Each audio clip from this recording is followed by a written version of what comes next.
Big boss fans నమస్తే. So ముచ్చట ఏంటంటే సేవింగ్ ఆర్డర్ చూద్దాం.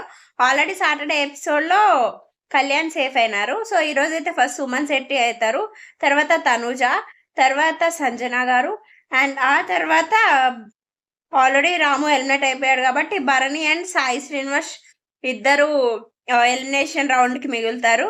వాళ్ళిద్దరిలోకి వెళ్ళి సాయి శ్రీనివాస్ అయితే ఎలిమినేట్ అయిపోతాడు. దిస్ వీక్ డబల్ ఎలిమినేషన్ అయింది. అసలు బీబీకి ప్లానే లేదు డబల్ ఎలిమినేషన్ చెయ్యాలి అని.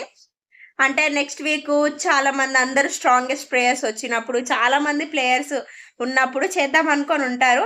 అసలు వాళ్ళకి ప్లానే లేకుండా డబుల్ ఎలిమినేషన్ అయిపోయింది. వాళ్ళకైతే ఒక భారం తీరిపోయింది అనమాట. ఎందుకంటే ఈ యొక్క పర్టికులర్ సీజన్ లోనే ఇంకా నో ఎలిమినేషన్ పెట్టలేదు. ప్రతి సీజన్ లో నో ఎలిమినేషన్ కన్ఫర్మ్ ఉంటది.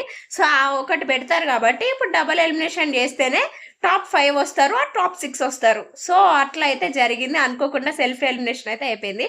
So stay tune for more updates guys. By by.